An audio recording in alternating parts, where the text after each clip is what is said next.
Mga ka-Ohio, good morning, good morning. Magluluto po ako ng mabo daw po. Ayan, titimplahan ko na po siya. Ayan po yung kanyang panimpla sa mabo daw po. Bali, topo po yan mga ka-Ohio. Igigisa lang po natin, lagyan po natin ng sibuyas. Hiwain po natin ng maliliit. At giniling na pork po sana. Kaso wala po akong giniling na pork. Kaya ang nilagay ko po ay hotdog na isda na may cheese. Hiniwa-hiwa ko po siya ng maliliit. Ang mahalaga may sahog po mga ka-Ohio, pwede na rin yan. At ayan mga ka-Ohio, halu-haluin lang po natin mga ka-Ohio. Huwag na po natin lagyan ng tubig mga ka-Ohio. Mas maganda po yung ganyan lang. Wala po siyang tubig mga ka-Ohio. At lagyan din po natin ng konting pamintang durog. At kung kulang sa asin, lagyan po natin. Kung kulang sa tamis, ay lagyan din po natin. Yung iba, gusto po nila ay maanghang. Kaya nilalagyan po nila ng chili mga ka-Ohio. Ako po ay okay na po yan. Kasi po yung binili kong flavor, may konting anghang na po. Kaya okay na po yan mga ka-Ohio. Ayan, pamintang durog, lagyan po natin mga ka-Ohio. At i-check lang po natin ang lasa.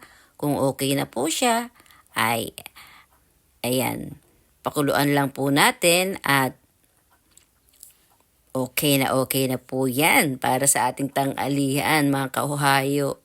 Itry nyo po, ang sarap po niya mga ka-Ohio. Ayan, mabu tofu po ang tawag po dyan mga ka-Ohio. At ayan, kumukulo-kulo na po siya.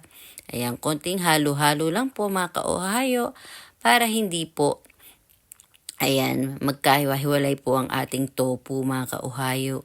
Masarap po yan mga ka-Ohio, itry nyo po. Ayan na po ang aking mabo daw po, ang aming pong tanghalian, mga ka-Ohio. At sinunod ko naman po ang isda. Nagprito po ako ng isda mga ka-Ohio sa konting mantika. Ayan mga ka-Ohio, lalagyan ko po siya mga ka-Ohio ng luya. Maliliit na hiwa po ang ginawa ko sa luya. At ayan, ipiprito ko po muna ito. Ayan, baliktarin na po natin mga ka-Ohio. At ayan, pagluto na po ang magkabilaan ay saka po natin lalagyan uli ng mantika at ilalagay rin po natin ang luya. Lalagyan din po natin yan ng mirin, ng toyo.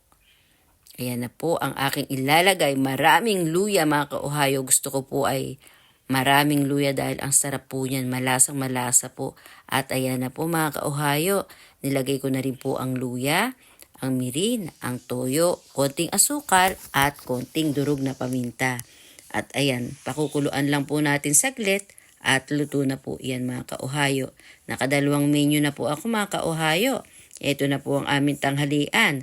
Kain na po tayo. Okay na po ang lasa niya mga ka-Ohio. Yummy, yummy po.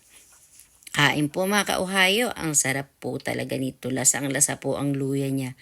Mga ka-Ohio, pakipollow, pakilike, pakishare para manalo po kayo dito sa YouTube mga ka-Ohio. Every month ng tigwa 100 pesos each, 10 po ang mananalo mga ka-Ohio.